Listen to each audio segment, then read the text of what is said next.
जी बेटा। तो past paper discussion की हमारी आज पहली समझ लें क्लास होगी। इसके अंदर ऐसे ही हम चलेंगे आहिस्ता आहिस्ता, बारी बारी जो है ना सारे चैप्टर्स को के पास्ट पेपर्स को डिस्कस करते हुए चलेंगे। अच्छा, अभी हम जितने मतलब सवालात आज के 2 घंटे की क्लास में डिस्कस कर सकते हैं हम करेंगे, और जो रह जाएंगे वो फिर हम कोई नेक्स्ट क्लास प्लान करेंगे इंशाल्लाह, और उसमें फिर हम लोग उसको कवर अप कर लेंगे। ठीक है। तो अभी फिलहाल हमारे पास आज जो हम स्टार्ट ले रहे हैं वो क्या है, chapter number 1, past papers discussion, past papers की बात करें। ठीक है। अच्छा, इसमें मेरा तरीका जो रहेगा वो ये रहेगा कि मैं एक एक क्वेश्चन को गो थ्रू करूंगा, और एक एक क्वेश्चन में क्या और कितना करना है, कितना लिखना है, क्या अप्रोच होनी चाहिए आपकी, सारी चीजों को डिस्कस करूंगा। क्योंकि अभी जब रिसेंटली टेस्ट हुए तो टेस्ट के दौरान जो है वो मैंने देखा कि आप लोग बहुत ज्यादा मसाइल का शिकार थे। तो अब उसके लिए जरूरी ये है कि आप लोगों के साथ इसमें बैठकर थोड़ी बातचीत की जाए। तो सवालात आप लोगों को बेटा नजर आ रहे हैं, स्क्रीन शो हो रही है प्रॉपरली? जी सर। ठीक है। जी सर। अच्छा, अब मैं यस। बारी बारी क्वेश्चंस को रीड करूंगा। रीड करने के बाद उनका आंसर क्या होना चाहिए और कितना होना चाहिए ये बताऊंगा। किसी को कोई कंफ्यूजन आ रही हो, कोई प्रॉब्लम लग रही हो कि नहीं सर ये इतना नहीं, ऐसा मुझे लग रहा है या वैसा लग रहा है, तो आप बिल्कुल अ, उस हवाले से बातचीत कर सकते हैं। ठीक है। तो सबसे पहला क्वेश्चन जो 2019 में हमारे सामने आया, state the following laws, Dobereiner's law of triad and Newlands law of octave. इसके अंदर सिर्फ और सिर्फ स्टेटमेंट लिखनी है। कोई और चीज अगर कोई लिखेगा तो अपना वक्त बर्बाद करेगा। ना एक्सप्लेनेशन देनी है लॉ की, ना ही इंट्रोडक्शन देना है, सिर्फ और सिर्फ स्टेटमेंट्स लिखनी है। क्योंकि जब लफ्ज उसने स्टेट का इस्तेमाल किया बेटा, तो स्टेट का मतलब होता है you just need to give statement only. बहुत अगर आपका दिल कर रहा है कि यार मतलब स्टेटमेंट से तो हमारा पेट भर ही नहीं रहा, मतलब ये तो हमारे मेयार के मुताबिक ही नहीं है, हम तो मतलब बिना थोड़ी तफसील लिखे हमें तो मजा ही नहीं आता, अगर बहुत दिल कर रहा है ना, तो आप इसकी फिर वो जो जैसे डॉबराइनर्स लॉ ऑफ ट्राइएड में 3 का ट्राइएड बनाकर आपको बताना है मास वास, और न्यूलैंड लॉ ऑफ ऑक्टेव में आपने जो है वो एलिमेंट्स की लिस्ट बनाकर बताना है कि हर 8वां एलिमेंट पहले एलिमेंट की प्रॉपर्टी को रिपीट करेगा। तो बहुत अगर आपका दिल कर रहा है तो आप इतना कर सकते हैं, इससे ज्यादा आपको कुछ करने की जरूरत नहीं।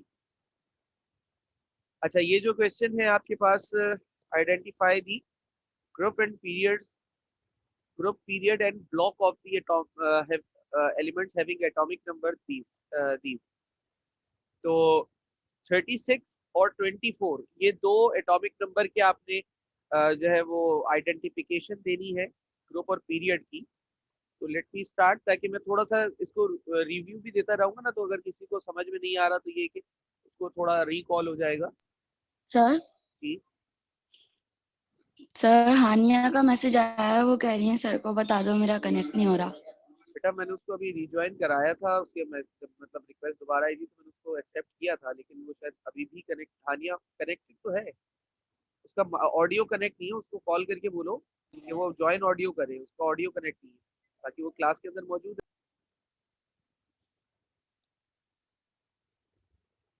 ठीक है भाई। तो 24 एटॉमिक नंबर है, तो सबसे पहले 24 एटॉमिक नंबर की हमने क्या करनी है बेटा, इलेक्ट्रॉनिक कॉन्फ़िगरेशन करनी है। 1s2 आमना, 2s2 2p6 3s2 3p6 4s1 3d5। सबसे पहले हमने इलेक्ट्रॉनिक कॉन्फ़िगरेशन करी है, और इलेक्ट्रॉनिक कॉन्फ़िगरेशन करने के बाद हमें ग्रुप पीरियड बताने। तो इसका पीरियड हम कैसे बताएंगे, कॉन्फ़िगरेशन में जो मैक्सिमम नंबर ऑफ शेल नजर आ रहा है, जो सबसे बड़ा नंबर नजर आ रहा है वो क्या है, 4 है, तो इसका मतलब ये एलिमेंट 4th पीरियड का है। ठीक है। अब बताना है ग्रुप।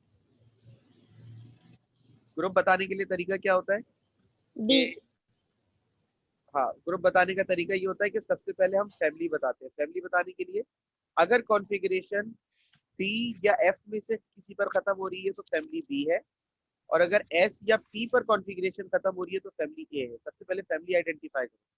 तो कौन सी कॉन्फ़िगरेशन डी पे खत्म हो रही है ना, तो इसका मतलब ये फैमिली बी है।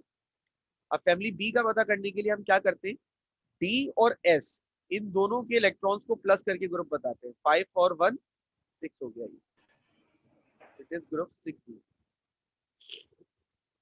ठीक है, इसी तरीके से 36 का बताना है, तो 1s2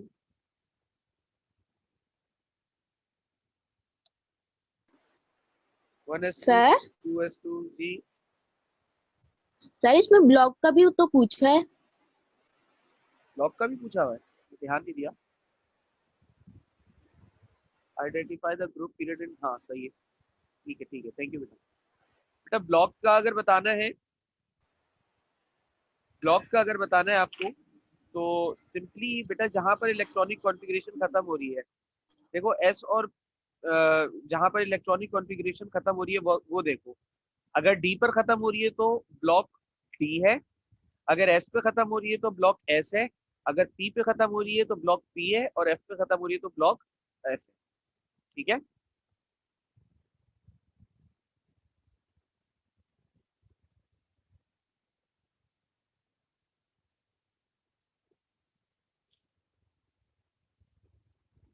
परवा क्लियर है?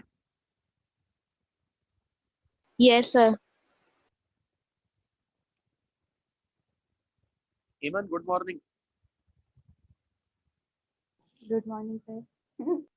आँख खुल गई? Yes sir. सर सिर्फ 20 मिनट लेट हुई हूँ। सिर्फ 20 मिनट ना? सोचो जन्नत के दहाने पे खड़ी हुई हो। चलो भाई, एटॉमिक नंबर 36 का अब हमें ग्रुप पीरियड बताना है। तो अगेन इसका पीरियड आइडेंटिफाई करने के लिए तरीका क्या है, जो सबसे मैक्सिमम नंबर कॉन्फ़िगरेशन में नजर आ रहा है वो देख लो। 4 नजर आ रहा है तो it belongs to fourth period. उसके बाद हमें ग्रुप आइडेंटिफाई करना है। ग्रुप आइडेंटिफाई करने के लिए फैमिली आइडेंटिफाई करो। फैमिली आइडेंटिफाई करने के लिए देखो कॉन्फ़िगरेशन कहाँ खत्म हो रही है, पी पे खत्म हो रही है ना, तो पी बिलोंग करता है ए फैमिली से, ए फैमिली पर है। ठीक है, और साथ में ब्लॉक भी आइडेंटिफाई कर लो, क्योंकि कॉन्फ़िगरेशन पी पे खत्म हो रही है तो it belongs to P block. अब पी ब्लॉक में इलेक्ट्रॉन की मतलब एस या पी ब्लॉक में इलेक्ट्रॉन की तादाद बताने के लिए क्या होता है कि देखो जो लास्ट वाला पी है उसके साथ क्या नंबर लिखा है, 4। अब 4 देखो कहीं कॉन्फ़िगरेशन में और तो कहीं नहीं है, तो भाई यहाँ पर है सर। तो इन दोनों के इलेक्ट्रॉन्स की तादाद को प्लस करो, 6 + 2 कितना हो गया, 8। इसका मतलब इट बिलोंग्स टू ग्रुप 8। ठीक है,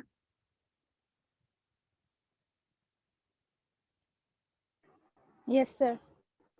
तो ये इस तरीके से एक सवाल आपका सॉल्व हो जाएगा। वापस आते हैं।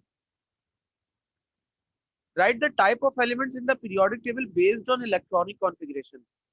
Types of elements based on electronic configuration, ये बड़ा एक हमारे पास तफसीली जवाब है, और ये अक्सर और बेशतर पेपर में आता भी है। नोट्स पर आ गए हैं। नोट्स से इसलिए बता रहा हूँ ताकि आप लोगों को पता रहे कि आप लोगों ने क्या और कितना इसका जवाब देना है, कि ये बड़ा इंपॉर्टेंट क्वेश्चन है।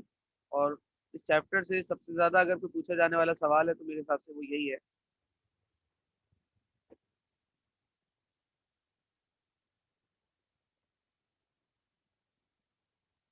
ये कुछ भी नहीं लिखना है इसके अंदर।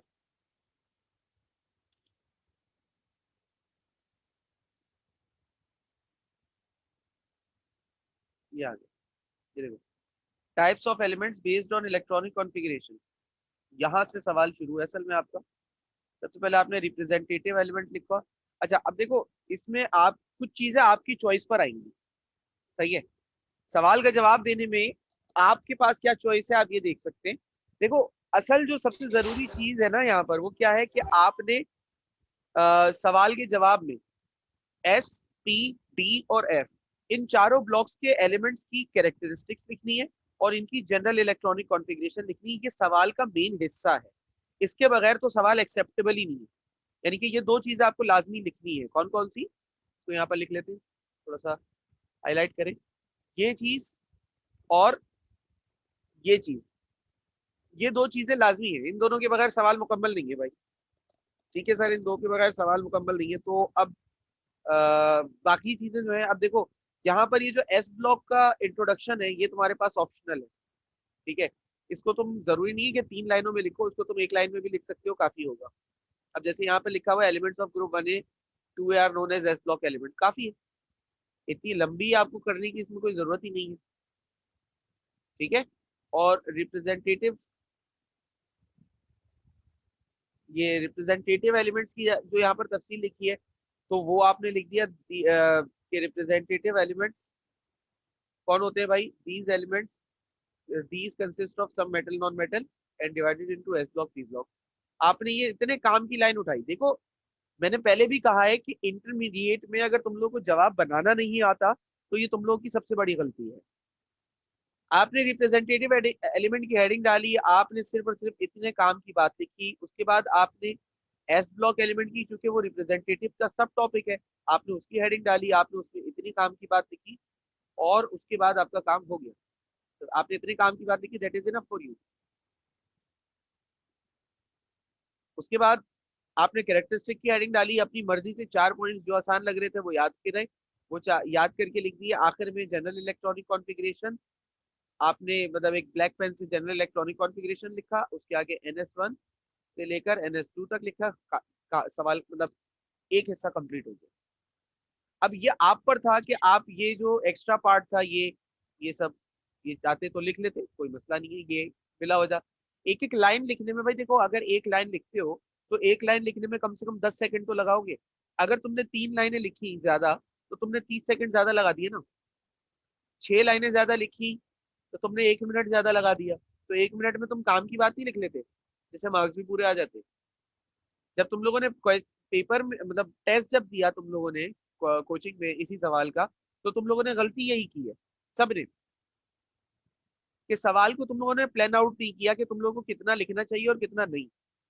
कुछ कुछ जगह पे जब तुमने सवाल शुरू किया, तुम्हारे पास टाइम था, तुम लोगों ने उसको भरपूर, जिसे कह सकते हैं ना कि लंबी करी, फुल लंबी करी और लंबी करके लिखा।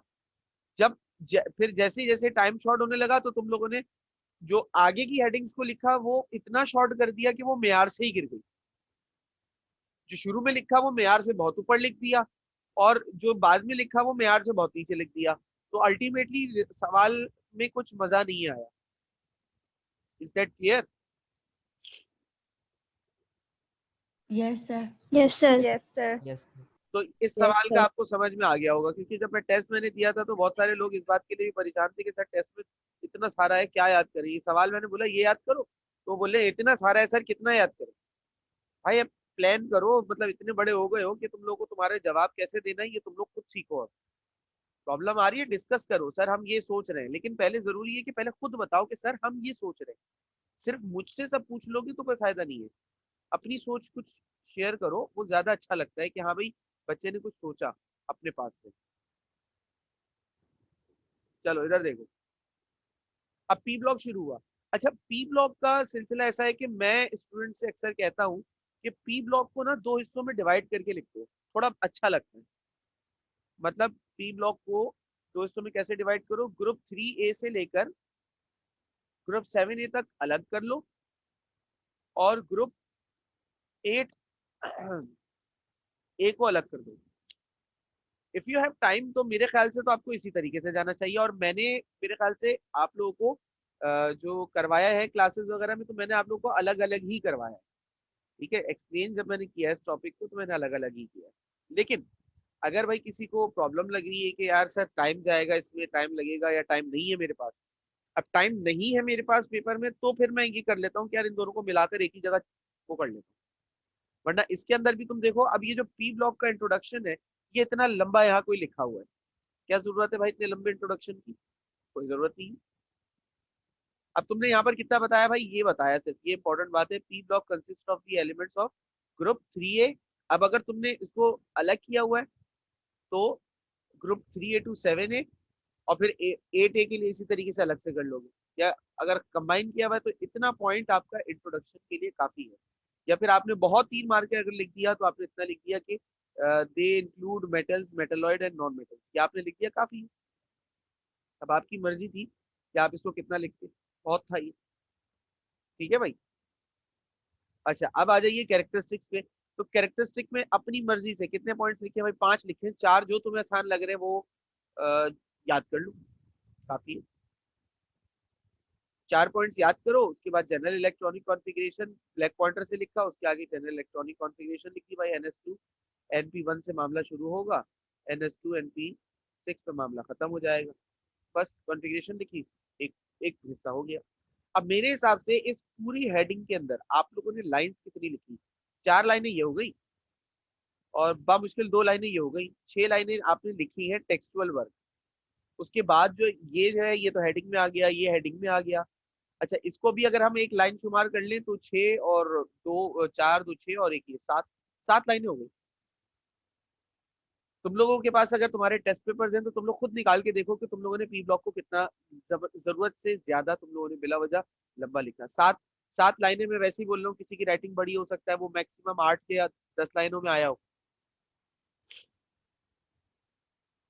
तो अपने सवाल को प्लान आउट करना तो बेटा तुम्हारी जिम्मेदारी है कि तुम कैसे उसको प्लान आउट करते हो। आगे चलते हैं।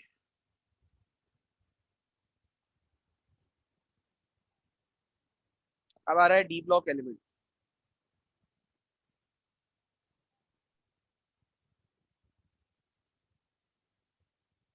अब डी ब्लॉक एलिमेंट जो आपके पास है वो यहाँ पर आप देख लें।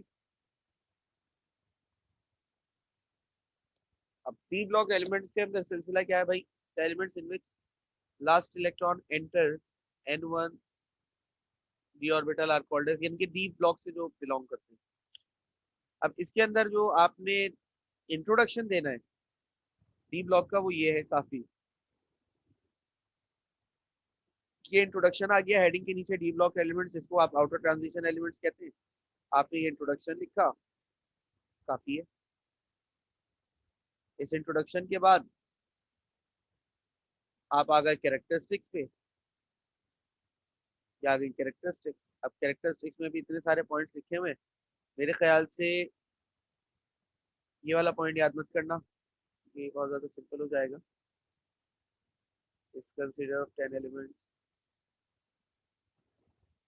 ये वाला पॉइंट लाजमी करना क्योंकि कैरेक्टरिस्टिकल पॉइंट है, अच्छा पॉइंट।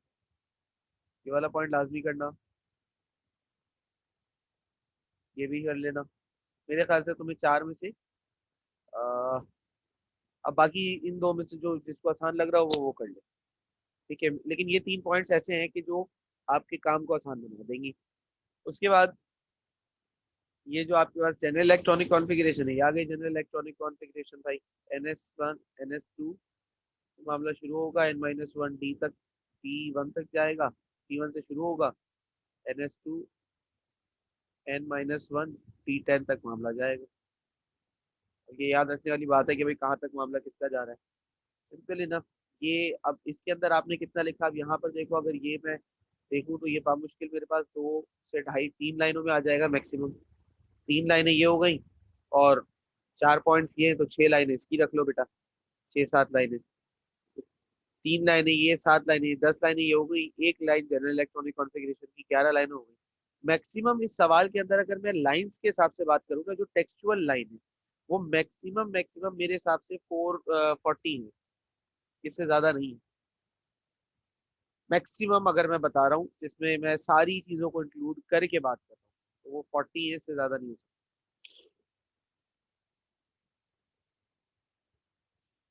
अब आ जाते हैं ये एफ ब्लॉक एलिमेंट्स। अब ये एफ ब्लॉक एलिमेंट्स के अंदर ना इन्होंने बड़ी लंबी बिला वजह की, ये लेंथेनाइट्स क्या होते हैं, एक्टिनाइट्स क्या होते हैं, ये रट्टा लगाने वाली चीज नहीं है। तुम लोगों ने इनको शायद रट्टा भी लगाया हुआ हो, आई डोंट नो। ये रट्टा लगाने वाली चीज नहीं, इसको पढ़ लेते काफी था। एग्जाम में इसकी एज सच कोई रिक्वायरमेंट नहीं है कि आप इसको बैठ के रट्टा लगा रहे हैं। ये मेरे ख्याल से इनमें से आप जस्ट रीड आउट करो एंड इना, बस। मसला नहीं है कि आप बैठ के यहाँ पे कोई रट्टा ही लगाओ। एफ ब्लॉक का आपने फिर इंट्रोडक्शन क्या देना है सर, एफ ब्लॉक का इंट्रोडक्शन जो आप देंगे मेरे हिसाब से वो 2 सीरीज एलिमेंट, बस ये इतना इंट्रोडक्शन दे दो। ठीक है, मतलब यहाँ से लेकर यहाँ तक दे दो, लेंथेनाइट्स, लेंथेनाइट्स के आगे लिख दो दे आर, मतलब इतना अगर थोड़ा बहुत बताना है इनके बारे में तो ये नॉन रेडियो एक्टिव होते हैं, बस इतना बताओ। They are non radioactive, bracket डाल के या कुछ भी करके। एक्टिनाइड के लिए बता दो दे आर रेडियो एक्टिव, खत्म हो गई। इतना भी बता दो बहुत। इसकी डेफिनेशन ना लिखे पूरी पूरी जो सर नीचे लिखी हुई नहीं है। बेटा, इतनी जरूरत थोड़ी है कि आप अलग से बैठे हुए पूरी पूरी कहानी लिख रहे हो, उसकी टाइम जाया हुआ ना इतना। इतना थोड़ी कोई क्रूशियल कोई चीज थी कि आप इसके ऊपर इतना टाइम लगाओ। ठीक है, आपने इतनी तफसील दे दी कि भाई ये रेडियो एक्टिव होते हैं नॉन रेडियो एक्टिव होते हैं, काफी है। असल में एलिमेंट्स को क्लासिफाई करने पूछ रहा है, वो कैरेक्टरिस्टिक वगैरह तो आप नीचे जाके बताओगे ना भी उसको। आपने ये लिखा, अब ये लिखने के बाद आप कैरेक्टरिस्टिक्स पर आए। कैरेक्टरिस्टिक्स के अंदर, इसके अंदर 5 पॉइंट्स है। 5 पॉइंट्स में से अपनी मर्जी के 4 पॉइंट सिलेक्ट करो। ठीक है, ये वाला पॉइंट इंट्रोडक्शन का ही पॉइंट है, मेरे ख्याल से इसको यहाँ पे होना नहीं चाहिए। पर बाकी फिर यही 4 पॉइंट बच गए। ये वाला पॉइंट मत लिखना क्योंकि ये इंट्रोडक्शन का पॉइंट है, कितने एलिमेंट है, ये कोई कैरेक्टरिस्टिक तो नहीं। ठीक है, तो इनमें से जो आप ये 4 पॉइंट्स याद करें, ये जनरल इलेक्ट्रॉनिक कॉन्फ़िगरेशन, खत्म हो गया सवाल। अब आप इसमें खुद देखिए कि क्या ये सवाल इतना बड़ा था जो आप लोगों ने टेस्ट में लिखने की कोशिश की, या आप लोग टेस्ट के लिए याद कर रहे थे। कोई जवाब दे सकता है?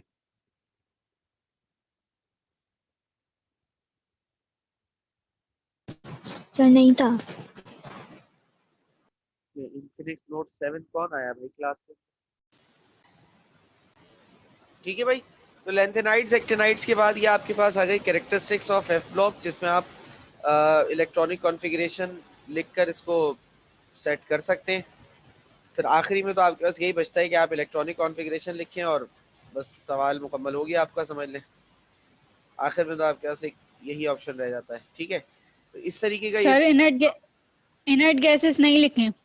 देखो, इनर्ट गैसेस अलग से लिख लेना, मतलब अगर पी ब्लॉक में जब लिख रहे हो ना, ये आ गया पी ब्लॉक, कहाँ है पी ब्लॉक, ये आ गया पी ब्लॉक। अब पी ब्लॉक में इसको अलग से अगर थ्री से ग्रुप 3 से 7 तक अलग करके लिख लो और 8 को अलग लिख लो, तो यहाँ आ गया पी ब्लॉक। अगर नहीं तुम अलग कर रहे तो फिर इसी में ही पी ब्लॉक में ही आ गया इनर्ट गैस भी।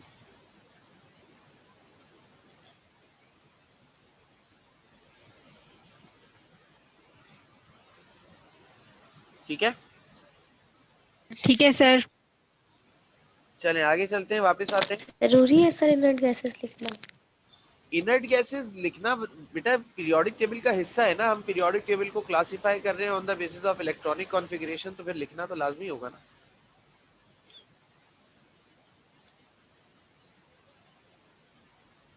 तो सर पी ब्लॉक में फिर कोई एक ऐसी लाइन लिखनी चाहिए ना जिसमें पता चले कि इनर्ट गैसेस भी हैं। हाँ, ये बात इसीलिए तो ये देखो नोट्स में जो ये हिस्सा है ना, मैं अमूमी तौर पर जब अब खुद मैं काम कराता हूँ तो मैं दोनों को अलग अलग ही रखता हूँ, वरना यहाँ पर जो इस तरह की कोई बात नहीं है। तभी जब मैंने आप लोगों को क्लास में करवाया था तो मैंने पी ब्लॉक को 2 हिस्सों में डिवाइड करके करवाया था, यानी 3 to 7 अलग किया था और 8 को अलग किया था, क्योंकि इनर्ट गैस की जो प्रॉपर्टीज जी है ना वो सर, आपने बाकी। जीरो ग्रुप लिखा है। बिल्कुल बिल्कुल, तो वो जो इनर्ट गैस की प्रॉपर्टीज है ना वो बाकी पी ब्लॉक एलिमेंट से बहुत ज्यादा कंपैरेटिव नहीं होती है, तो उनको साथ रखना इस लिहाज से भी थोड़ा सही नहीं है, इसलिए मैंने आप लोगों को लिखवाया ही अलग है। एक तरीका है कि हम थोड़ा सा अलग करके लिख लें, तरीका सही रहता है। लेकिन अगर टाइम नहीं है तो फिर एक साथ ही चिपका दो, मसला नहीं है। वो तो डिपेंड करेगा आपके पास सिनेरियो पर कि आपका एग्जाम सिनेरियो कैसा है।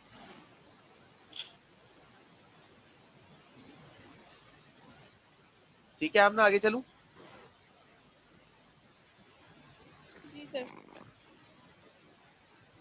चले हम 2018 पर आ जाते हैं। Define period and group. Period और ग्रुप को डिफाइन करना है, डेफिनेशन देनी है पीरियड और ग्रुप की। तो ये कोई मुश्किल डेफिनेशन नहीं है। पीरियड की डेफिनेशन जो हॉरिजॉन्टल स्टडी होती है पीरियोडिक टेबल की, वो पीरियोडिक स्टडी कहलाती है। Period number number of shell को इंडिकेट करता है एटम में। ग्रुप क्या है? Vertical study of periodic table is called group study, और ग्रुप का number number of valence electron show करता है। खत्म हो गई बात। Give the valence shell electronic configuration of alkali metals, carbon family, halogens and noble gases. इनकी आपको वैलेंस शेल इलेक्ट्रॉनिक कॉन्फ़िगरेशन देनी है।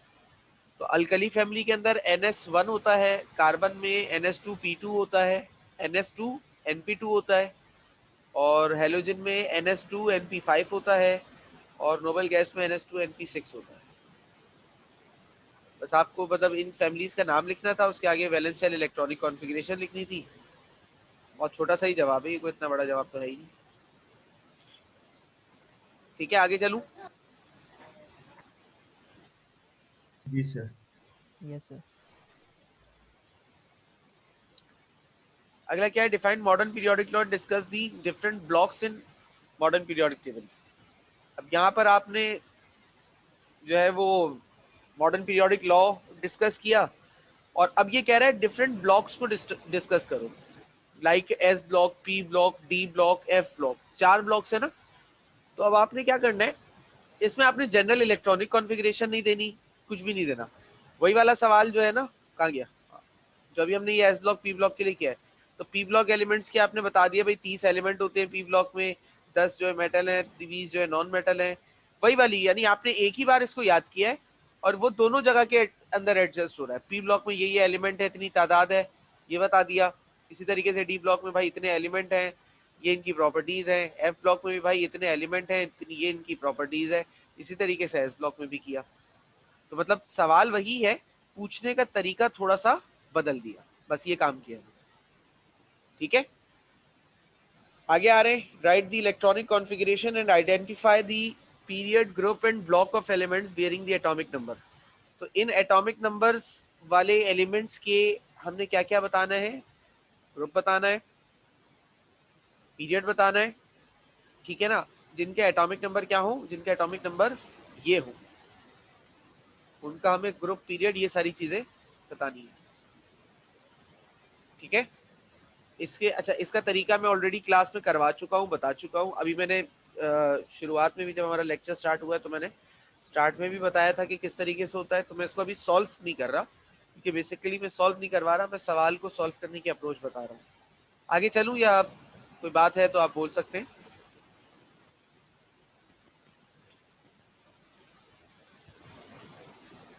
आगे चलूँ बेटा?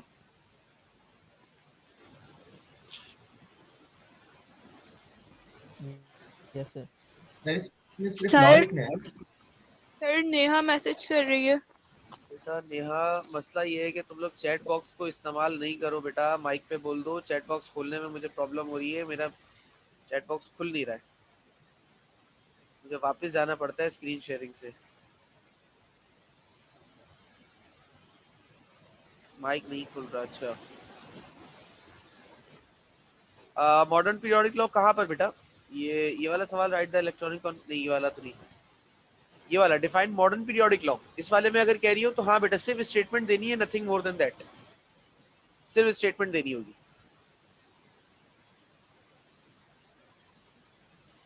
सर जी सर, जो आपने पेपर में क्वेश्चन दिया था, एक hmm, long form of periodic table था, वो यही था, इलेक्ट्रॉनिक कॉन्फ़िगरेशन। तो वो क्वेश्चन यही था ना? कौन सा वाला? ये डिफाइन पीरियड, मेरा तो ये वाला था। कहाँ गया? Right the types of element on the sir basis of electronic configuration, ये वाला दिया था। सर लेकिन आपने यहाँ पे लिखा हुआ था discuss the long form of periodic table on the basis of electronic configuration. हाँ, तो मेरा मतलब बेटा यही था। सवाल देखो, पूछने का मकसद कुछ एक अलग अलग हो सकता है, अलग अलग तरीका हो सकता है। लफ्ज इलेक्ट्रॉनिक कॉन्फ़िगरेशन की बेसिस पर आ रहा है ना, तो इसका मतलब ये है कि आपने एलिमेंट्स या पीरियोडिक टेबल में जो एलिमेंट्स है ना, उन्हीं को ही डिफाइन करना है। असल में इलेक्ट्रॉनिक कॉन्फ़िगरेशन होती है एलिमेंट्स की है। ठीक है, बट सर नोट्स में long form of periodic table दिया हुआ है, तो कंफ्यूजन तो हो सकती है।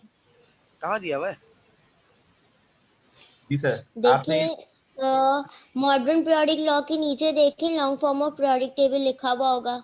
बेटा वो तो उसके बाद इतना, उसके कैरेक्टरिस्टिक्स हाँ वो मैं लिखने समझ हैं। गया। ये कह रही हो ना बेटा, ये खुद देखो ना कितना बड़ा सवाल हो जाएगा। हाँ ना। ये मतलब इतना बड़ा थोड़ी आ सकता है पेपर में, या बहुत आएगा तो वो इतना कैरेक्टरिस्टिक्स तक आ जाएगा। लेकिन असल में आपको जब इलेक्ट्रॉनिक कॉन्फ़िगरेशन अच्छा इसमें देखो, एक बात बताओ मुझे, इसमें कहीं इलेक्ट्रॉनिक कॉन्फ़िगरेशन का जिक्र नहीं आएगा, पीरियड्स में आ गया।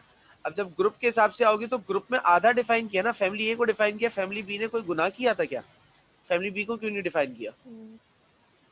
तो ये प्रॉब्लम सर आती ये पूरा सवाल याद ही नहीं करना ना, मतलब ये लिखना नहीं है ना, नहीं। इसके वैसे जो एक क्वेश्चन पूरा है ये वाला। नहीं, इसको आप इस तरीके से कर सकते हैं कि अपने मतलब पास्ट पेपर्स के हिसाब से पास्ट पेपर्स में क्या क्या पूछा हुआ है, तो उतना उतना सेगमेंट आप याद करो बेसिकली।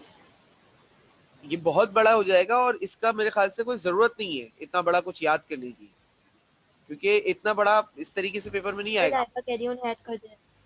लाइबा कह रही है बेटा, सर लाइबा लाइबा कह रही हूँ ऐड कर। बेटा कैसे ऐड करूं? सर हेडिंग के हिसाब से याद कर लेते हैं, सर जैसे इस तरह के इसमें डिफाइन कर तो एस ब्लॉक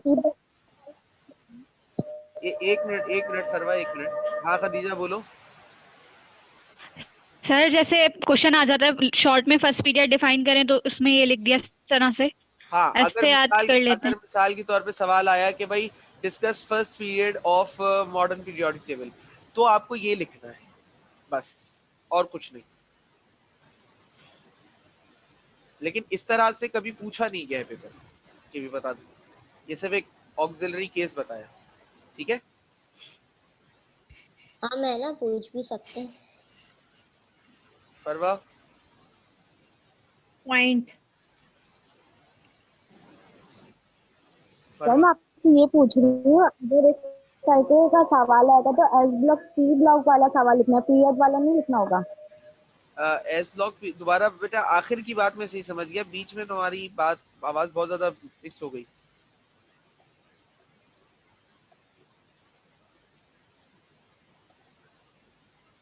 फरवा दोबारा बोलिए बेटा।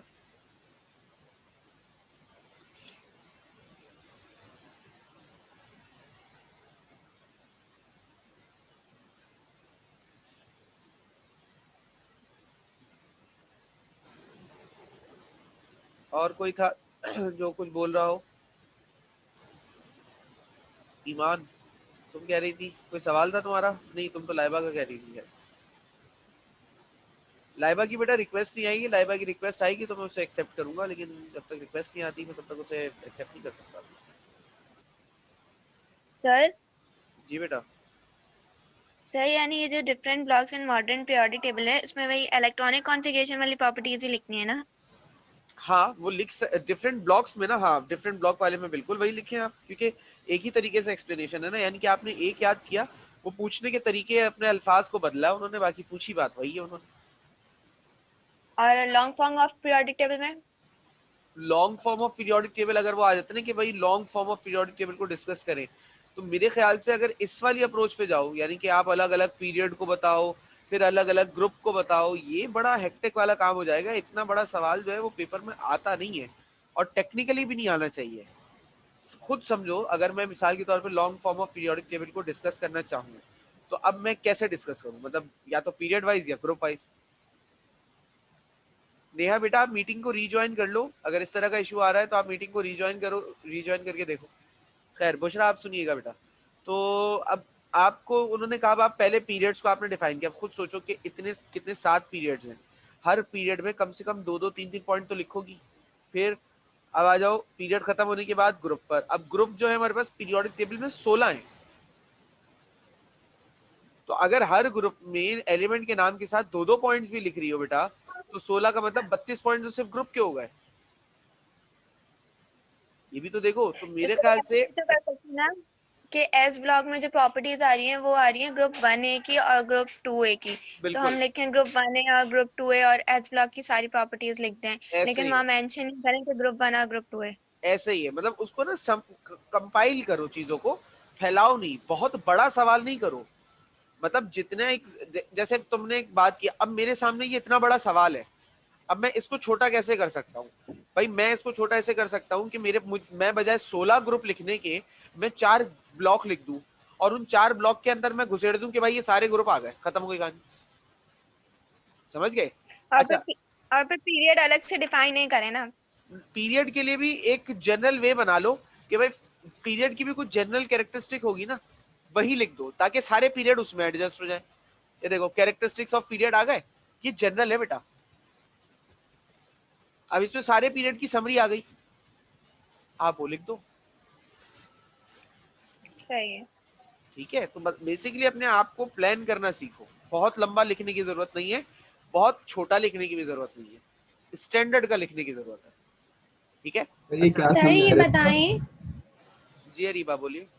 सर एटॉमिक नंबर वो तो नहीं आते ना जिनकी इलेक्ट्रॉनिक कॉन्फ़िगरेशन एफ ब्लॉक तक जा रही हो, पेपर में नहीं आते ना?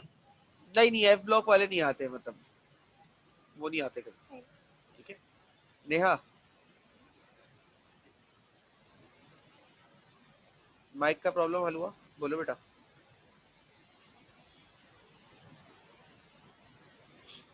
सर ये भी आप क्या समझा रहे थे? मैं नोट्स ले लेंगे, आप पता नहीं कहाँ आ गए। बेटा मैं यही समझा रहा था, नोट्स क्या तुम प्रिंटिंग प्रेस से लेने गए थे? कोई मुश्किल से सेकंड में ले गया हूँ मैं, पता नहीं आप कहाँ से कहाँ आ गए। मैं वही वही उसी सवाल पर हूँ, वही बात बताऊँ। बाकी रिकॉर्डिंग ऑन है तो प्रॉपर चीजें रिकॉर्डिंग में भी देख लेना, थोड़ी मेहनत कर लो। सर कौन सा सवाल समझा रहे थे? यही वाला लॉन्ग सर पीरियोडिक टेबल। एक बात बताएं, जी मान सर लाइबा का नेट नहीं चल रहा है, तो वो जो है क्या कहते हैं कनेक्ट नहीं हो पा रही है, तो उसने कहा मैं आपको इन्फॉर्म कर दूँ। ठीक है बेटे, उसे बोलो कि मैं रिकॉर्डिंग अपलोड करूंगा तो वो रिकॉर्डिंग लाजमी देख ले, क्योंकि वो पास्ट पेपर्स में बहुत ज्यादा फंसी हुई थी, ठीक है। और फिर कोई ठीक है कंफ्यूजन हो सर, तो पूछ ले, मैसेज कर ले, सही। ठीक है। निम्रा बोलो क्या कह रही थी? फजूल सा सवाल है, डांटेगा नहीं। बेटा मुझे तुमसे अच्छे सवाल की उम्मीद भी नहीं है, तुम बोलो। ये रिकॉर्डिंग में हमारी आवाज भी आएगी? जी आएगी। ओके, बस यही पूछना था। मतलब तुम कल से कुछ नहीं बोलोगी फिर? कल क्या भी से? नहीं बोलूंगी, फजूल नहीं बोलूंगी। अच्छा अच्छा, फजूल नहीं बोलोगी, वो तो तुम बेटा बोले बगैर रह नहीं सकती ना, फजूल। अल्लाह, आप वो करते हैं पेन। अच्छा ना, अभी फटो फटो नहीं, बाद में फटना। जी महा बोलो। ओके। सर कल वाली रिकॉर्डिंग भी आपने नहीं डाली भी बेटा फेसबुक पे। मैं अपलोड कर चुका हूँ यार, देखो एक मिनट, नजर खैर। तो सवाल ये था कि सर इस वाले में मामला क्या चलेगा। मैंने कहा कि भाई आप एलिमेंट्स को ये बता दें कि इन कुछ एलिमेंट्स पीरियोडिक टेबल में उनकी इलेक्ट्रॉनिक कॉन्फ़िगरेशन एस पे खत्म होती है, कुछ की पी पे खत्म होती है, कुछ की डी पे खत्म होती है, कुछ की एफ पे खत्म होती है। तो जिनकी एस पे खत्म होती है उनको हमने एस में रख दिया, जिनकी पी पे खत्म होती है उनको हमने पी में रख दिया, जिनकी डी पे खत्म होती है उनको हमने डी में रख दिया, जिनकी एफ पे खत्म होती है उनकी जिनकी एफ पे खत्म होती है उनको एफ में रख दिया, सही। तो हमने सारे इलेक्ट्रॉनिक कॉन्फ़िगरेशन को अलग अलग कर लिया एलिमेंट्स को, उसके बाद इनको एक साथ अलग अलग ग्रुप्स में रखा। अच्छा बुशरा, आपने सवाल किया कि सर सिर्फ इलेक्ट्रॉनिक कॉन्फ़िगरेशन ही क्यों, बाकी कैरेक्टरिस्टिक क्यों नहीं? देखो बाकी कैरेक्टरिस्टिक में आप वैलेंस शेल इलेक्ट्रॉनिक कॉन्फ़िगरेशन को कंसीडर कर सकती हो, बट लेकिन अगर मजीद प्रॉपर्टी की तरफ जाए ना कि सर मिसाल के तौर पे मेटल नॉन मेटल बिहेवियर, तो वो आपको एस ब्लॉक और डी ब्लॉक में, एफ ब्लॉक में ट्रू मिलेगा, पी ब्लॉक में वो ट्रू नहीं मिलेगा। Sir melting point boiling point, बीच बीच में जो डी एफ पी ब्लॉक के एलिमेंट्स है वहां पे जो मेल्टिंग पॉइंट और बॉइलिंग पॉइंट का ट्रेंड है वो भी चेंज होता है। तो इस तरीके से कुछ ऐसी प्रॉपर्टीज होती हैं जो बीच बीच में कहीं ना कहीं कुछ फंड मारती हैं, तो सबका जिक्र नहीं कर सकते। हाउ में हम ये दो बातें जरूर लिख सकते हैं कि भाई इलेक्ट्रॉनिक कॉन्फ़िगरेशन और वैलेंस शेल इलेक्ट्रॉनिक कॉन्फ़िगरेशन, ठीक है ना। इलेक्ट्रॉनिक कॉन्फ़िगरेशन के हिसाब से वो मैच कर रहे हो, वैलेंस शेल इलेक्ट्रॉनिक कॉन्फ़िगरेशन। फिर अगर मिसाल के तौर पे सारे मेटल्स हैं, लाइक लाइट मेटल्स हैं, तो उनको एक तरफ रख दिया। कुछ कुछ आप ऐसी जनरल प्रॉपर्टीज का जिक्र कर सकते हैं according to your knowledge. Okay, yes sir. तो अकॉर्डिंग टू योर नॉलेज आप उन चीजों का तस्करा भी कर सकते हैं जो मतलब रिक्वायर मैंने बता दिया। बेसिक सबसे जरूरी है कि आप इलेक्ट्रॉनिक कॉन्फ़िगरेशन की बात लाजमी करें, उसमें जो है वो कोई मसला नहीं होना चाहिए। फारिग करें हम क्लास से, ठीक है। तो बेसिक कैरेक्टरिस्टिक जो है वो वही होना चाहिए। लेकिन अगर आपको कुछ एक्स्ट्रा नॉलेज है, आपको लगता है आप सही लिखेंगे तो आप लिख सकते हैं, लेकिन उसके लिए एक्यूरेट होना बड़ा ज़रूरी है कि यार एस ब्लॉक में ये मेटल्स हैं, पी ब्लॉक में ये नॉन मेटल्स हैं, और ये मेटल हैं, ये मेटलॉइड हैं, डी में ये मेटल्स हैं। इस तरह से थोड़ा सा स्पेसिफाई होना पड़ता है। सर ये दोबारा बताइए। सर बात आप कह रही हैं इसको रिपीट करूं? देखो मैंने कहा कि जो अभी हम एक सवाल देख रहे थे, हमारा एक सवाल था ना कि यार how Mendeleev's explain how modern periodic table is divided into groups, into blocks. तो ब्लॉक्स के लिए हम जनरल इलेक्ट्रॉनिक कॉन्फ़िगरेशन का इस्तेमाल कर सकते हैं लाजमी। अगर आप चाहें तो एलिमेंट्स की जो प्रॉपर्टीज होती है ना, जैसे metal, non metal, ionization potential, electronegativity, इनका जिक्र कर सकते हैं अगर आपको इसकी नॉलेज है तो, वरना इलेक्ट्रॉनिक कॉन्फ़िगरेशन की बेसिस पे डिवाइड किया गया है ऐसे बताना तो लाजमी है।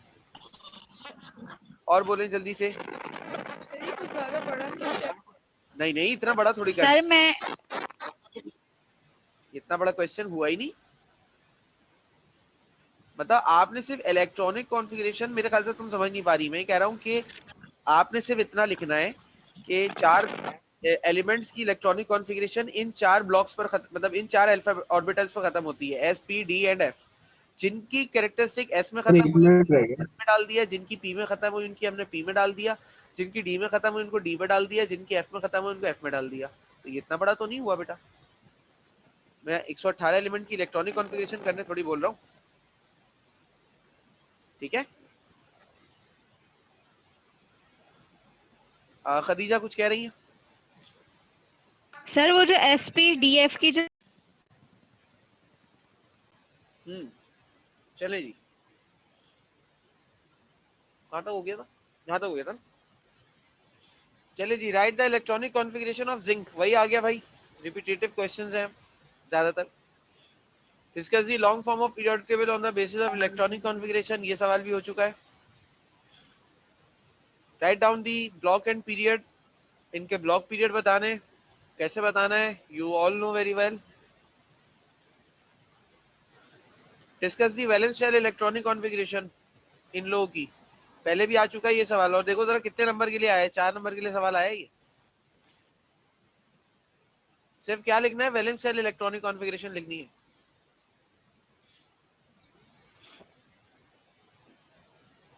खैर आगे चल रहे हैं। Why was Mendeleev's law modified? Mendeleev का लॉ मॉडिफाई क्यों किया गया? Give at least 2 reasons. 2 reason देना है कि मेंडलीव का लॉ क्यों मॉडिफाई किया गया, यानी कि मेंडलीव के पीरियोडिक टेबल की 2 खामियां बता दो, सवाल हो गया। आगे चलूं। Discuss, distinguish between Mendeleev's periodic table and modern periodic table. Distinguish, what does this mean? Difference बताना है, डिफरेंशिएट करना है। डिफरेंशिएट करना है। सवाल 2 नंबर का है, कितने डिफरेंसेस लिखोगे? 2 पॉइंट लिखेंगे, 3 पॉइंट लिखेंगे। 2 डिफरेंसेस लिख दो या 3 डिफरेंसेस लिख दो, इनफ है। 3 से ज्यादा लिखने की जरूरत नहीं है। सर अगर 2 लिख दिए तो तब भी चलेगा। मिनिमम 2, मैक्सिमम 3, बस, ना इससे कम ना इससे ज्यादा। सर जो डिफेक्ट्स वाले पॉइंट्स हैं उन्हीं का डिफरेंशिएट कर देना। हाँ कर सकते हैं, वैसा कर सकते हैं। एक भाई सबसे बड़ा डिफरेंस तो ये कि मेंडलीव का पीरियोडिक टेबल एटॉमिक मास पर है, उसका एटॉमिक नंबर पे। पहला पॉइंट तो यही हो गया जी। दूसरे आपने ये बता दिया मिसाल के तौर पे, भाई मेंडलीव का पीरियोडिक टेबल चूंकि मास पर था तो आइसोटोप्स की जगह नहीं थी पीरियोडिक टेबल में। मॉडर्न पीरियोडिक टेबल में आपको आइसोटोप्स की आपको जगह देने की जरूरत ही नहीं है, क्योंकि पीरियोडिक टेबल बनाया ही एटॉमिक नंबर पे गया, मास का तो कोई ताल्लुक ही नहीं। समझ गए? जी सर। अच्छा जी। सर ये तो एक ही पॉइंट हो गया। नहीं, आइसोटोप्स और एटॉमिक नंबर वाला रिलेट कर गया सर। तो बेटा रिलेट कर गया, लेकिन असल चीज तो यहाँ एटॉमिक मास की बुनियाद पे आइसोटोप की प्लेसमेंट है ना। मतलब आप पॉइंट लिखते मेंडलीव में कि placement of isotopes is necessary as periodic table was set up on atomic masses. Modern periodic table में लिख दिया कि placement of isotopes is not necessary as periodic table was set up on atomic numbers.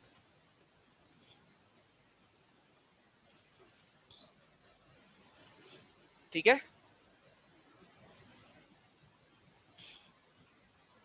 Clear है? आगे चलूं? जी sir. Okay. अच्छा भाई, discuss the long form of periodic table on the basis of electronic configuration. फिर वही सवाल आ गया, देख लो, बार बार वही सवाल बार बार रिपीट होता हुआ आता रहेगा। सर जी बेटा बोले। सही, ये तो 4 मार्क्स का है, तो इसमें सिर्फ इलेक्ट्रॉनिक कॉन्फ़िगरेशन ही लिखनी है ना चारों ग्रुप्स की, नहीं बेटा, कैरेक्टरिस्टिक्स नहीं लिखनी ना। क्यों कैरेक्टरिस्टिक क्यों नहीं लिखोगी? तो सर कैरेक्टरिस्टिक्स मतलब हर ग्रुप की 4-5 है, मतलब अगर 5-5 हमने कैरेक्टरिस्टिक्स और एक एक इलेक्ट्रॉनिक कॉन्फ़िगरेशन ऐड की तो वो 4 मार्क्स के लिहाज से सवाल बहुत बड़ा नहीं हो जाएगा? बेटा जो मॉडर्न बोल रहा हूँ, देखो हम भी मॉडर्न पीरियोडिक टेबल में ही चल रहे हैं। जो आपके पास वो है ना, नया जो पेपर पैटर्न है, जो अगर आप ये देख रही हो, ये सवाल 2007 का है, ठीक है। नए पेपर पैटर्न के अकॉर्डिंग लॉन्ग और शॉर्ट के सवालों में कोई फर्क थोड़ी है। मतलब लॉन्ग के क्वेश्चंस जो है वो 4 मार्क्स के, तो सॉरी 5 मार्क्स के, 4 मार्क्स के शॉर्ट के क्वेश्चंस, ठीक है। और लॉन्ग के क्वेश्चंस में भी अगर आप देखें तो 3 पार्ट है, ABC। और एक पार्ट जो है वो 4 नंबर का है, दूसरा पार्ट भी 4 नंबर का है, एक पार्ट 5 नंबर का है। तो लॉन्ग और शॉर्ट में फर्क क्या रहा? तो फर्क तो सर कुछ भी नहीं रहा। यानी हर चीज हमने लॉन्ग में याद करनी है और फिर वो भले से शॉर्ट में आए हमने लिखना पूरा पूरा ही है? नहीं नहीं नहीं नहीं नहीं नहीं, नहीं, नहीं ऐसा कहर मत धाना। क्योंकि बेटा लॉन्ग में सवालों की तादाद, शॉर्ट में सवालों की तादाद ज्यादा है ना। प्रॉब्लम ये है कि शॉर्ट में तुम्हें 10 सवाल करने हैं और लॉन्ग में तुम्हें 2 सवाल करने हैं। तो ये फर्क तो आ रहा है। भले ही मार्क्स सेम है, मार्क्स इक्वलेंसी सेम आ रही है, लेकिन सवालों की तादाद पे भी तो असर तो पड़ता है। सर तो इसमें एटलीस्ट हम कितने कैरेक्टरिस्टिक्स लिखे हैं हर ग्रुप की? ये शॉर्ट में सवाल नहीं है, ये लॉन्ग का ही क्वेश्चन है, ठीक है। तो लॉन्ग में 4 नंबर गए? जी बेटा, यही तो मैं बता सर रहा हूँ। 3-3 इसमें 3-3 कैरेक्टरिस्टिक लिख देंगे, बस काफी होगा। 3-3 लिख दो, काफी है। यही तो बता रहा हूँ कि लॉन्ग और शॉर्ट के सवालों के मार्क्स एक ही हैं।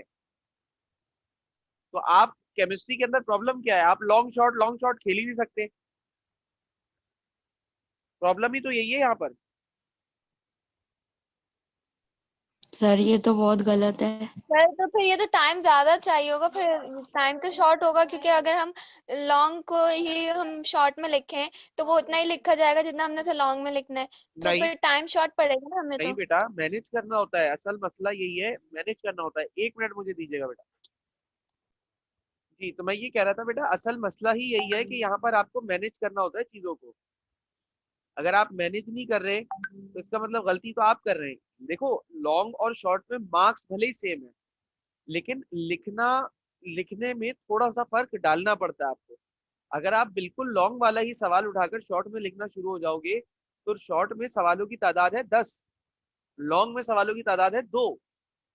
तो लॉन्ग को, देखो मैं कहता हूँ, मैंने शायद जब अभी तुम लोग पेपर वगैरह दे रहे थे उस दिन क्लास में भी कहा था कि आपको लॉन्ग के 2 सवाल करने के लिए मेरे हिसाब से आपके पास अ, कम से कम भी जो है वो 1 घंटा होना चाहिए।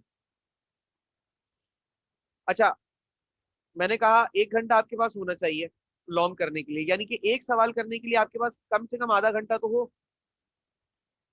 अच्छा, एक सवाल में अब एक पार्ट है या 3 पार्ट है, वो तीनों पार्ट है या 2 पार्ट है, जितने भी पार्ट हैं वो आपका आधा घंटे के अंदर करना है, ठीक है, लॉन्ग में। अब शॉर्ट में आ जाओ, अगर शॉर्ट में भी मैं तुम्हें बोलूं कि भाई हर एक सवाल को करने के लिए, और सर ऑर्गेनिक भी अलग आता है, इनऑर्गेनिक भी अलग आता है? चलो रुको, मैं तुम्हारे पास एक पेपर खोल देता हूँ। अब घबराना नहीं भाई, पेपर खोल रहा हूँ तो फिर परेशान नहीं होना, क्योंकि अभी ऑर्गेनिक चल रहा है तुम्हारा।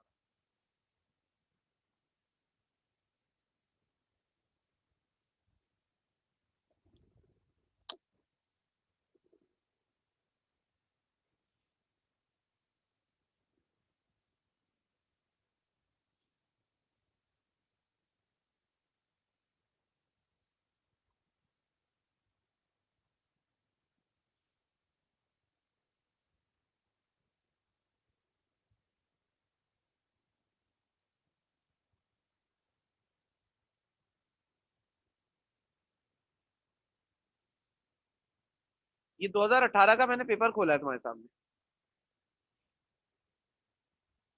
अब यहाँ पर मैं सबसे पहले तो मैं जा रहा हूँ लॉन्ग पोर्शन के ऊपर। क्या आ गया लॉन्ग पोर्शन? इसमें से एक सवाल तुम्हें अटेम्प्ट करना है इनऑर्गेनिक सेक्शन से, एक सवाल अटेम्प्ट करना है ऑर्गेनिक सेक्शन से। ठीक है, यहाँ आ जाओ। ये और इसी तरीके से 5 सवाल तुम्हें शॉर्ट में ऑर्गेनिक से अटेम्प्ट करने, 5 सवाल तुम्हें इनऑर्गेनिक से अटेम्प्ट करने।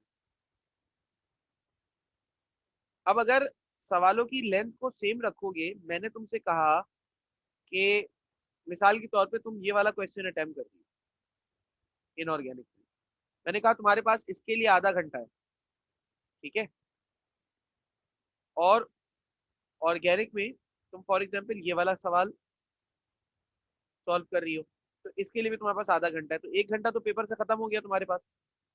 अब कितना टाइम रह गया? अब तुम्हारे पास टाइम रह गया है 1.5 घंटा। 1.5 घंटे में तुम्हें ये 10 सवाल करने हैं। अब खुद देख लो कि 1.5 घंटे में जो 10 सवाल हैं, इनको अगर तुम एग्जैक्टली लॉन्ग की लेंथ पर लिखोगी तो क्या पूरा कर पाओगी? और शॉर्ट में तो सर मैं आपसे यही तो पूछ रही हूँ कि हम शॉर्ट में लॉन्ग पूरा नहीं लिख सकते ना। नहीं तो आप कह रहे नंबर बराबर है तो उस हिसाब से हमें पूरा लिखना पड़ेगा।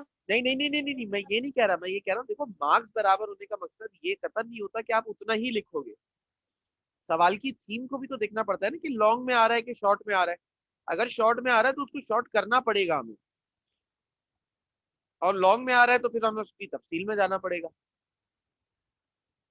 मैंने ये बात जरूर कही है कि मार्क्स इक्विवेलेंसी है, मैंने ये नहीं कहा कि आपने लिखना भी उतना ही है। सर आप ये कह रहे हैं कि जैसे लॉन्ग में आए तो वही सवाल 3 पेज का आप लिखो और शॉर्ट में आए तो वो आप 1.5 का लिख दो। हाँ ऐसा कर लो, सही है, ऐसा कह सकते हैं। बिल्कुल इस तरीके से बात समझ रहे हो तो इस तरीके से बात समझ लो। सर बात सुने, सुनाए। IUPAC में आपने वॉच वाला तो मैं करवाया ही नहीं, देखे इसमें है। खुदा का खौफ करो बेटा, वो चैप्टर 9 में आएगा, अभी तो मैंने बेसिक वाला करवाया ना। ओके और बताइए। सर आगे सर जी महा बोले। Sir long form of periodic table जो बुक में दिया गया है उसमें से पीरियड डिफाइन किए गए हैं।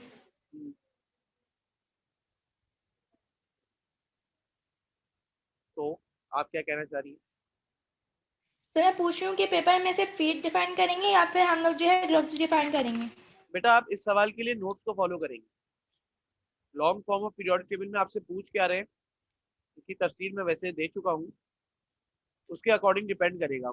अगर बेस्ड ऑन इलेक्ट्रॉनिक कॉन्फ़िगरेशन है तो ब्लॉक्स को डिफाइन करेंगे, और वैसे अगर long form of periodic table पूछा हुआ है तो जितना हो सकता है पीरियोडिक टेबल को एक्सप्लेन करेंगे, लेकिन कम से कम।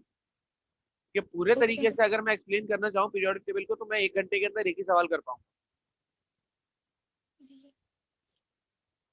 ठीक है sir.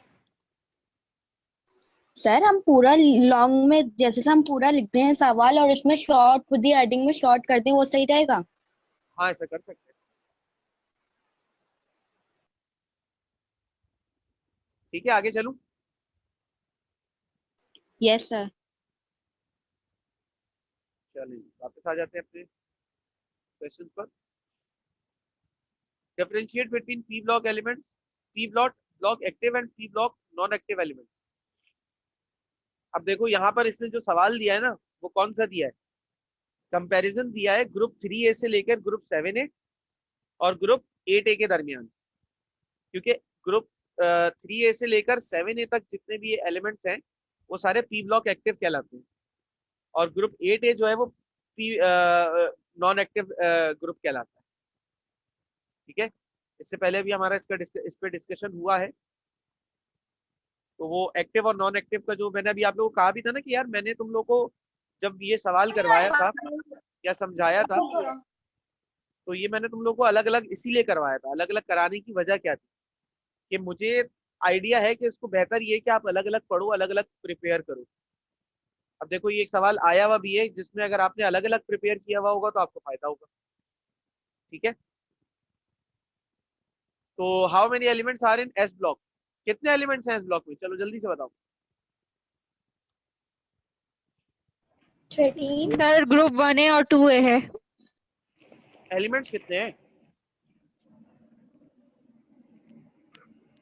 11।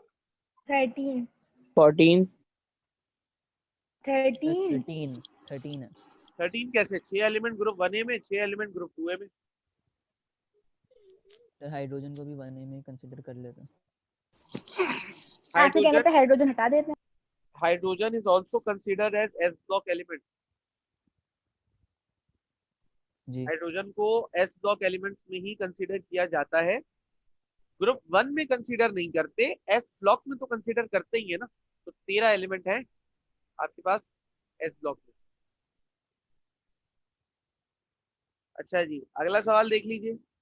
Define the modern periodic law, what are the long periods, how many periods are there in periodic table. तो लॉन्ग पीरियड कौन कौन से हैं? 4 और 5। सर ये गिव देयर नेम्स, सबके नाम लिखे हैं इस ब्लॉक के जितने भी एलिमेंट्स हैं। मतलब कहाँ पे गिव देयर नेम्स है? एलिमेंट्स में, हाँ ये गिव वाला देयर ना, names, how many elements are there in S block, हाँ तो उनके नाम लिख रहे हैं ना, सोडियम पोटेशियम, और सबकी इलेक्ट्रॉनिक कॉन्फ़िगरेशन। ऐसा ही है। सही है।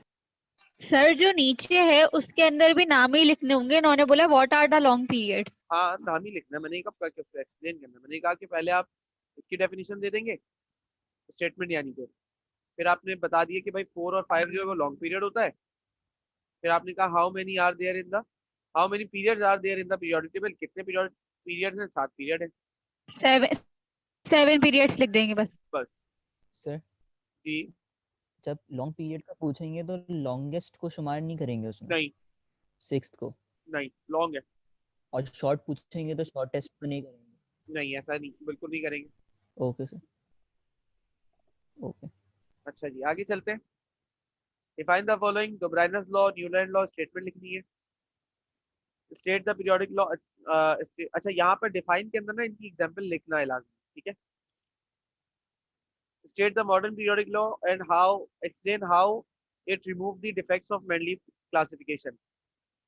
Mendeleev के periodic law की जो खराबियां थी वो कैसे दूर हुई मॉडर्न पीरियोडिक टेबल से। तो आपने बस इसी तरीके से उसको लिंक करना है कि भाई एटॉमिक नंबर की बुनियाद पर बताया गया, तो एटॉमिक नंबर की बुनियाद पर जैसे ही पीरियोडिक टेबल आया वैसे ही उसके अंदर से जो कुछ खामियां थी, जैसे आइसोटोप की प्लेसमेंट है, सिमिलैरिटी, सिमिलर एलिमेंट अलग अलग जगह पर, डिसिमिलर एलिमेंट सेम जगह पर, ये सारी चीजें खुद ब खुद ही सही होगी, ठीक है। Give the valence shell electronic okay configuration, ये कर चुके हो। Every period start from ns1 and ends at ns2 np6। हर पीरियड ns1 से शुरू होता है और इस पे खत्म होता है ns2 np6 पर। तो इसकी साइंटिफिक रीजन देना है, बिकॉज के कोई भी जो हमारे पास शेल होता है ना, उस शेल में जो सबसे मिनिमम एनर्जी वाला ऑर्बिटल होता है वो s होता है। आपने ये बात यहाँ पे लिखनी है।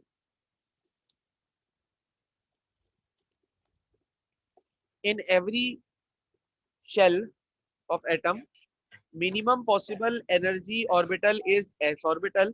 That is the reason why every period starts with s orbital and ends at ns2 np6। इसके साथ एक और बात को एसोसिएट कर सकते हो कि पीरियोडिक टेबल हमारा अनस्टेबल से लेकर स्टेबल की तरफ बढ़ता है। So this configuration ns1 is unstable and ns2 np6 is the most stable electronic configuration। इस पॉइंट को भी आप इसके साथ एसोसिएट कर सकते हैं। अब आ जाए भाई state the modern periodic law, ये हो चुका है। टाइप्स ऑफ एलिमेंट ये भी हो चुका। आइडेंटिफाई द ग्रुप पीरियड ये भी हो गया। State the modern periodic law, what are short and long period in the modern periodic table, give a brief account of them. यानी कि अब ब्रीफली आपने शॉर्ट और लॉन्ग पीरियड को एक्सप्लेन करना है ब्रीफली, ठीक है ना। जो हमारे नोट्स में इसकी बारे में तरीके से लिखा हुआ है तो आप वो याद कर लेते हैं तो ये काम हो जाता है। Identify each as s p d और एफ ब्लॉक, इनका वही इलेक्ट्रॉनिक कॉन्फ़िगरेशन करो। एस पी डी एफ बताओ कौन सा एलिमेंट किस ब्लॉक का है।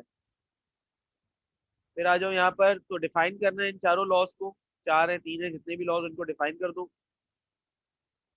इधर आ जाओ तो मेंडलीव पीरियोडिक लॉ मॉडिफाई कैसे किया गया इसका जिक्र करना है, ठीक है।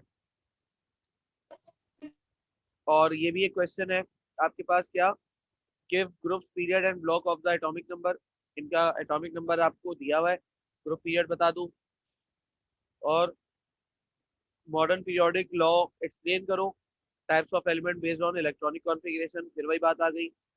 देख रहे हो ये वाला सवाल कितनी बार रिपीट हुआ है पीरियोडिक टेबल में, मतलब इस चैप्टर में, पास्ट पेपर्स में, इसीलिए सबसे ज्यादा इंपॉर्टेंट क्वेश्चन है। आगे चलते हैं, write down the block period, वही बात आ गई। Discuss the type of elements based on electronic configuration, ये हो गया। गिव ग्रुप पीरियड, ये भी हो गया। The outer electronic configuration of halogen family is, ये फिल इन द ब्लैंक्स आई थी, मैंने पूरी लिखी हुई है यहाँ पर, वैसे आई हुई फिल इन द ब्लैंक्स थी। Mendeleev states that properties of element are the periodic function of their atomic masses, ये atomic masses पे डैश था यहाँ, ठीक है। Define periodicity, definition है, what are long and short period, फिर वही आ गया, वो पिछला अभी हमने ये सवाल देखा भी है, ये पास्ट पेपर्स में दोबारा रिपीट हुआ है। Give the electronic configuration and identify the blocks of, in atomic number के ऊपर आपको इलेक्ट्रॉनिक कॉन्फ़िगरेशन देनी है, ब्लॉक बताना है, पीरियड बताना है। Describe the merits and demerits of Mendeleev periodic table, ये भी स्ट्रेट अवे क्वेश्चन है, कोई इशू नहीं है। Different types of element based on electronic configuration, देख लो फिर रिपीट हो गया ये। जस्टिफाई द फॉलोइंग स्टेटमेंट, इन स्टेटमेंट्स को जस्टिफाई करो। The elements of a group in the periodic table have the same valence shell electronic configuration, valence shell electronic configuration same होती है किसी भी पीरियोडिक टेबल में, तो valence shell electronic configuration same होने की वजह क्या है भाई, क्योंकि अगर valence shell electronic configuration elements की सेम नहीं होगी तो उनकी कैरेक्टरिस्टिक्स भी सेम नहीं होंगी बेटा। सबसे बेसिक जो कैरेक्टरिस्टिक सेम होने की वजह है ना एलिमेंट्स की, तो यही है कि उनकी valence shell electronic configuration same होती है। क्लियर हो रही है मेरी बात? Yes sir. Yes sir. चलिए जी आगे देखें। A period start with NS1 and ends with NS2, अच्छा इसका रीजन मैं अभी बता चुका हूँ ऑलरेडी। अलीहा बेटा माइक बंद करो।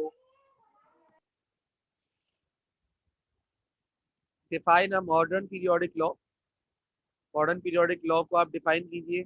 State the composition of the table on the basis of electronic configuration, तो आपने मॉडर्न पीरियोडिक लॉ को पहले डिफाइन किया। कॉम्पोजिशन ऑफ द टेबल का मतलब क्या है कि पीरियोडिक टेबल का आपको जो आप इलेक्ट्रॉनिक कॉन्फ़िगरेशन की बुनियाद पे कैसे डिवाइड करोगे, यानी वही आ गया एसपीडीएफ वाला, ठीक है, समझ रहे हो बात? सर आपने बोला है अगर इलेक्ट्रॉनिक कॉन्फ़िगरेशन के सवाल में जिक्र नहीं होता तब भी हम एसपीडीएफ लिख सकते हैं, क्योंकि उसके अलावा फिर पूरा पूरा आ जाता उसमें ग्रुप या पीरियड डिफाइन करने का, इतना तो टाइम होता ही नहीं है ऐसे ही है। फिर आ गया ये वाला सवाल, इसमें भी इलेक्ट्रॉनिक कॉन्फ़िगरेशन से ग्रुप पीरियड ब्लॉक बता दो। आगे आ जाओ, merits and demerits of Mendeleev periodic table, ये भी रट्टे वाला सवाल है, पहले आ चुका है। ग्रुप पीरियड ब्लॉक बता दो, ग्रुप एंड पीरियड्स को एक्सप्लेन करो।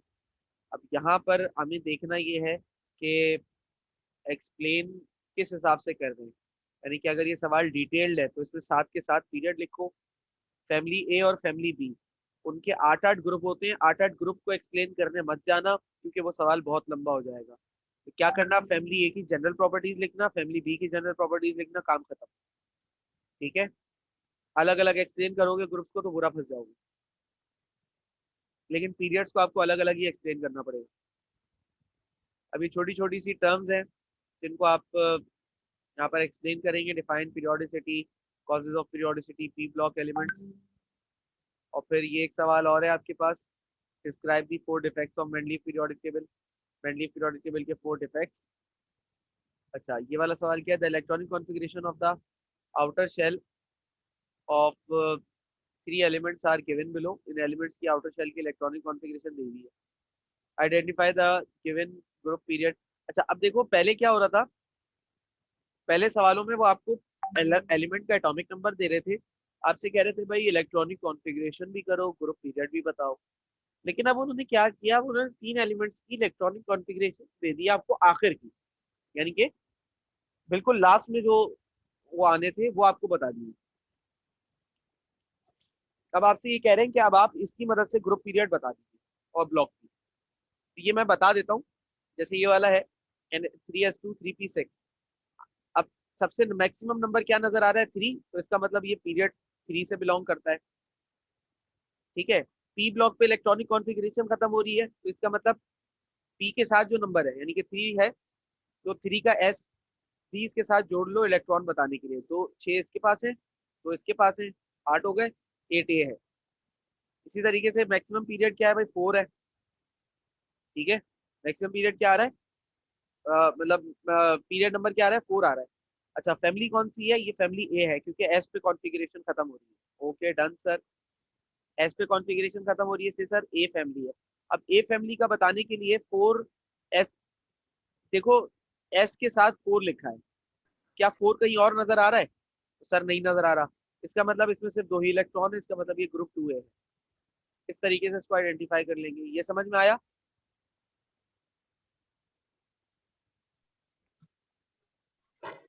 Yes sir. Okay yes sir. Yes sir. Sir बस कर दें। सबर कर लो, अभी तो पार्टी शुरू हुई है। सर 2 बजे प्लीज मैथ्स की बस क्लास कर है। दे। हाँ हाँ सबर कर लो, बस ये आखिर के 2 सवाल रह गए। Define different blocks of elements and groups and periods.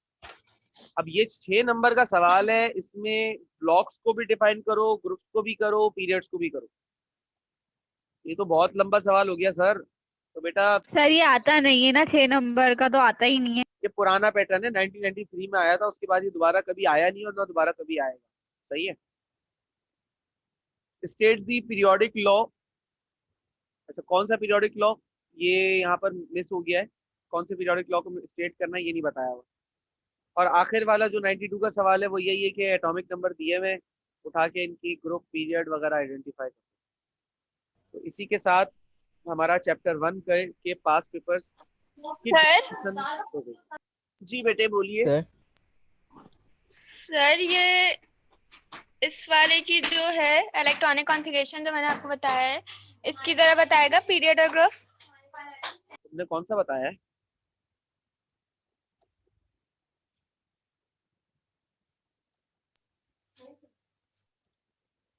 Bushra? Sir मैंने मार्किंग की तो है। कहाँ कर दी मार्किंग?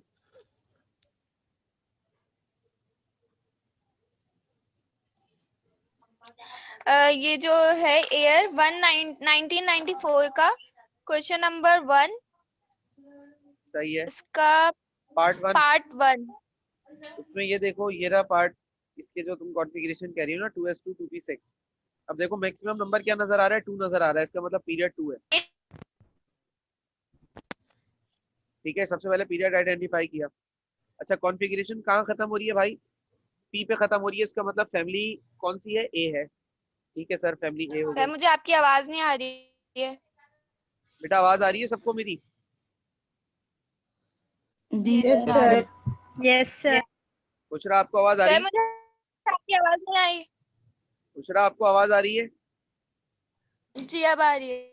हाँ मैं ये कह रहा हूँ, देखो सबसे मैक्सिमम नंबर लिखा हुआ है 2, इसका मतलब पीरियड तो हो गया 2। अब कॉन्फ़िगरेशन खत्म हो रही है पी पर, तो इसका मतलब फैमिली हो गई ए। ठीक है, और ब्लॉक हो गया पी। अब ये देखना है ग्रुप का नंबर। तो कॉन्फ़िगरेशन कहाँ खत्म हो रही है, पी पे खत्म हो रही है ना। पी के साथ नंबर कौन सा लिखा है, 2 लिखा है। अब देखो क्या 2 के नंबर के साथ कोई और ऑर्बिटल है, तो जवाब आएगा सर एस है। तो इसका मतलब दोनों के इलेक्ट्रॉन्स को प्लस कर लो, तो ग्रुप का नंबर पता चल जाएगा। 2 इसके 6 इसके, तो 8 हो जाएंगे। ठीक है,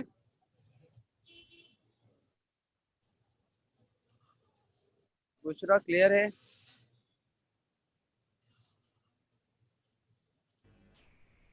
सर सर जी मिर्जा बोलिए। सर 2040 का एक सवाल है कि what are the elements of Mendeleev periodic table, उसमें क्या डिफाइन करना है? Elements of Mendeleev periodic table में मैंने बताया था बेटा कि इसमें जो एलिमेंट्स है ना वो डिफाइन नहीं करने, बल्कि बल्कि मॉडर्न पीरियोडिक जो मेंडलीव का पीरियोडिक टेबल है उसके सेलिएंट फीचर्स और एडवांटेज बताने।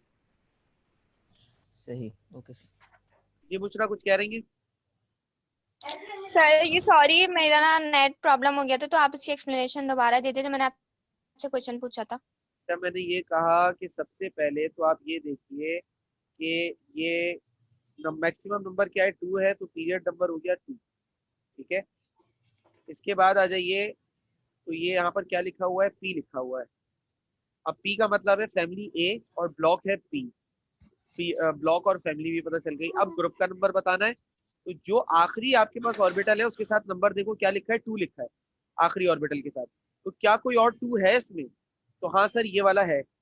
तो अब इन दोनों के इलेक्ट्रॉन्स को प्लस कर लो, ग्रुप पता चल जाएगा। इधर 6 है इधर 2 है, प्लस कर लो 8 हो जाएगा।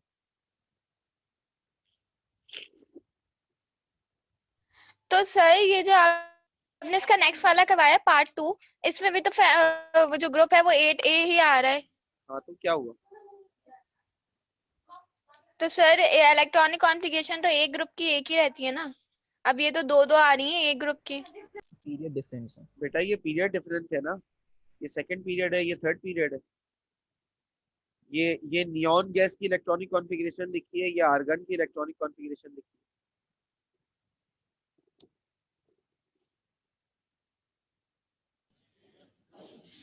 बुशरा सर जी सर आ गया समझ। निम्रा बोलो क्या हुआ? अब कुछ समझा तो नहीं रह जाऊं? सोना है तुम्हें? नजला हो गया है सर। अल्लाह अकबर, तो जाके पानी में मुंह डाल लो। अच्छा अब सुनो, अब एक जरूरी बात तुम लोगों को बतानी है। अच्छा ना कुछ नहीं, अभी चुप रहो। अभी एक जरूरी बात बतानी है। चैप्टर 1 की पीरियोडिक जो हमारे पास डिस्कशन थी पास्ट पेपर्स की, वो हमारी कंप्लीट हो चुकी है, ठीक है ना। तो इससे रिलेटेड मजीद आपको कोई क्वेश्चन हो तो आप पूछ सकते हैं।